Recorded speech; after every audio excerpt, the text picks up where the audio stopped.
Is it going to be a necessary evil for the Red Sox to part with one of their best prospects in order to make a trade this offseason?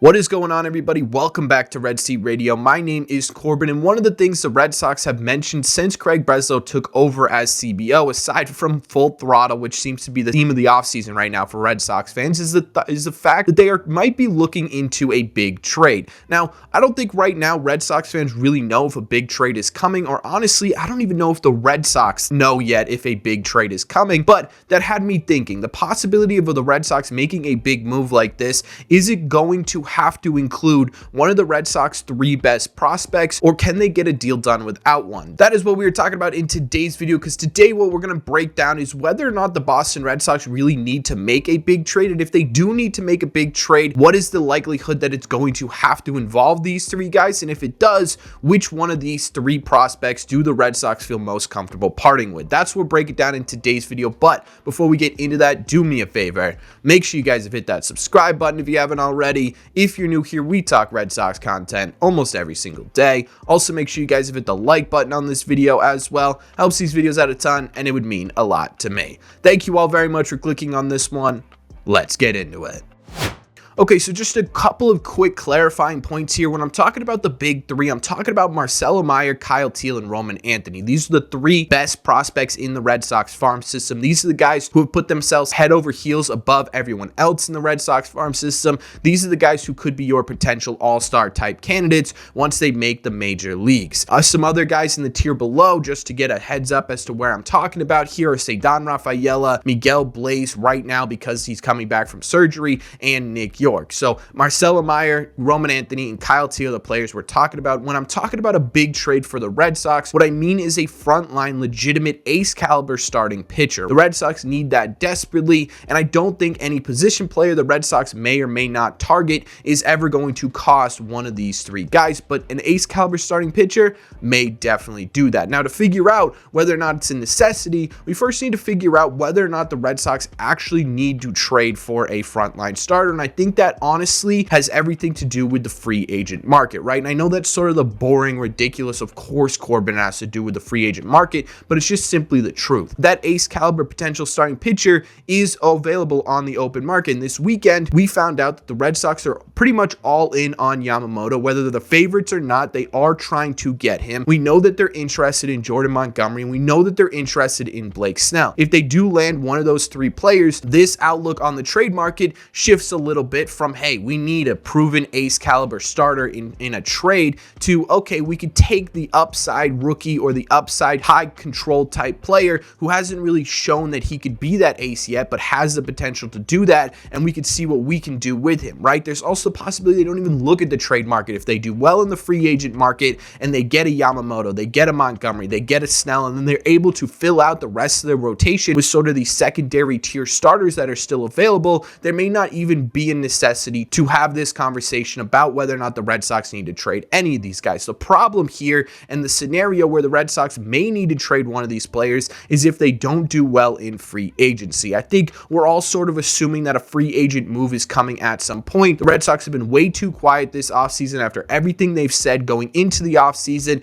and with everything we've seen regarding Yamamoto and Jordan Montgomery, we know that they're interested in bringing one of these guys in. However, there is a possibility that these guys don't come to Boston, whether the Red Sox get outbid, whether they choose to go somewhere else. This could leave the Red Sox looking at the trade market for their big offseason acquisition, which creates a really big problem, because there's a big difference between the Red Sox landing a Yamamoto, a Montgomery, or a Snell, and honestly, even if they land Montgomery, and looking at the trade market and being like, yeah, okay, you're asking for a ton, we don't really need this guy, we're gonna move on, to, oh my god, we didn't get anybody, our backs are up against the wall here, we were going to revamp our rotation, and every other team in baseball knows that. The Tigers, the Marlins, the Mariners, and a few other teams could be targets for the Red Sox. If the Red Sox miss out on a Montgomery, on a Snell, on a Yamamoto, all of a sudden these guys realize, hey, the Sox back is up against the wall. We're going to hike our price up to as far as they are willing to go and see what we can get. And all of a sudden, that includes your big 3 prospects, especially if you are still looking for that proven ace caliber potential. Again, if you're looking for that sort of upside, young, controllable starting pitcher like an Edward Cabrera who has that potential but hasn't yet reached that, this may be a different story. But for the Red Sox, who really need to revamp their rotation, revamp it now,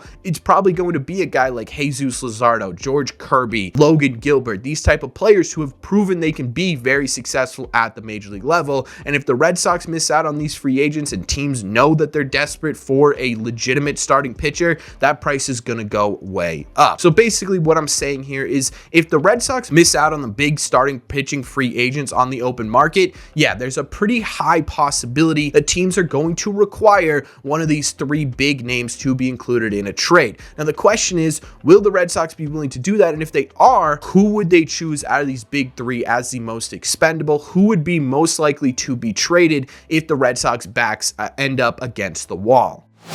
Now, it may not be a total necessity to include one of these three players. It could end up being that the other team really wants major league ready talent. You can end up trading from your crop of young talented outfielders or maybe your young talented pitchers at the major league level. But especially if you're trading for an ace caliber pitcher and you're going from a Mariners or Marlins or any of those teams, it's probably likely that one of these three guys is going to be involved, which make things really tricky because from a Red Sox point of view, who of these three are you going to be willing to part with? Is it Kyle Teel? Is it Roman Anthony? Or is it Marcelo Mayer? I think of all of these three, there's one obvious guy that should not be traded, and it might not be the person you think. Now, I'm not the first person to say this or think this, but there is a general consensus that everyone believes Kyle Teel is the one player that is truly off limits. And the reason for this is because of how rare a prospect like Kyle Teel is. Legitimate all-star caliber catching in Major League Baseball is a bit of a rare thing. You can find solid catchers everywhere, but a legitimate all-star candidate type starting catcher that's going to be a force both behind the plate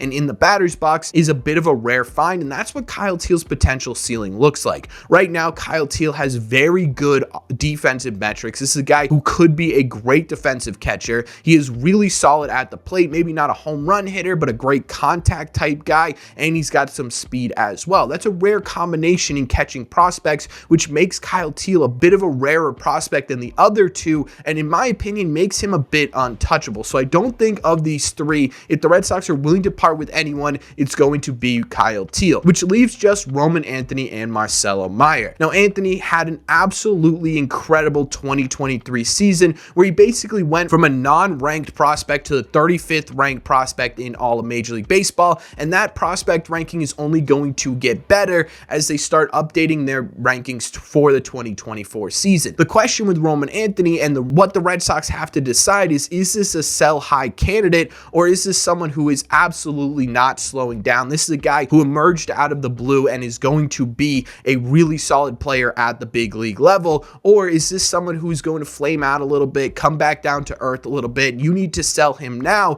before that actually happens. The other guy, Marcelo Mayer, has sort of been your blue chip prospect for a while now. However, he didn't have exactly the most fantastic 2023 season. He dropped from this number 6th ranked prospect in all of Major League Baseball to the number 11th ranked prospect in all of Major League Baseball. You're talking about a guy who had an injury history that missed most of the year. He lost his status as the number 1 prospect in the Red Sox system to Roman Anthony. Is this a guy that the Red Sox still feel is a blue chip prospect, or is this someone who's become expendable because of the growth with other players in the Red Sox farm system? That's the big question the Red Sox have to answer, and honestly, I do not envy Craig Breslow at all right now for a couple of different reasons, but for this reason specifically in this video, having to decide which player is more expendable than the other of your 3 biggest prospects has got to be one of the hardest jobs in baseball. Now, in terms of whether or not Craig Breslow will be able to actually make this trade, I do think he's capable of doing it. I don't think he's going to be as gun shy as we've seen him over the last couple of years. Craig Breslow has made a point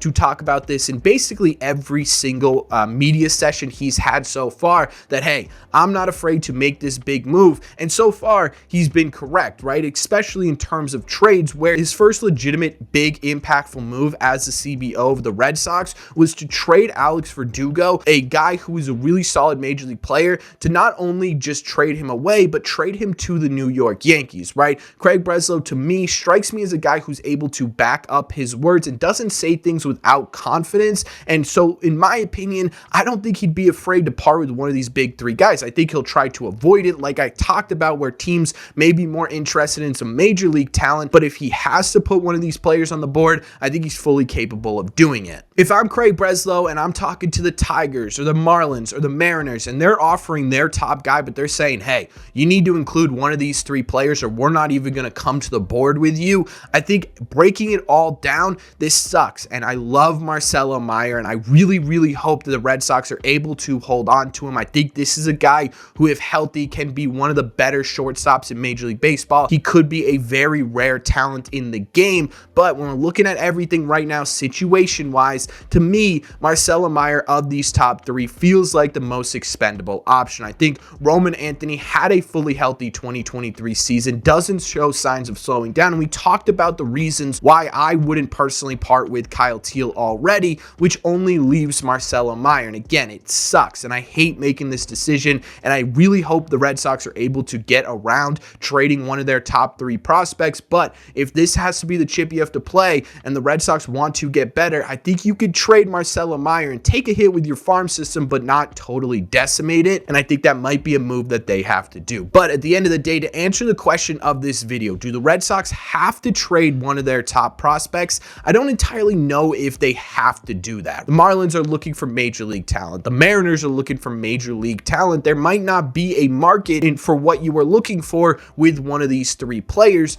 And on top of that too, if they are able to do what we want them to do in free agency, a trade for a legitimate ace starting pitcher may not be a necessity, and you may be able to get these sort of bigger name guys from the Marlins, Mariners, from the Tigers, from someone else in Major League Baseball that maybe hasn't proven that they're ace caliber potential yet, but you know that potential is in there, right? This whole thing looks a whole lot different if the Red Sox don't back themselves into a corner and let a lot of these free agents slip. But that's just my opinion. So let me know in the comment section down below. One, is it a necessity for the Red Sox to trade away one of their big three guys this offseason? Why or why not? And if it is, let me know which one of these three players you would be personally willing to part with for a legitimate ace caliber starting pitcher in the comment section down below. As always, if you made it to the end of this video, do me a favor. Make sure you guys have hit that subscribe button if you haven't already. If you're new here, we talk Red Sox content almost every single day.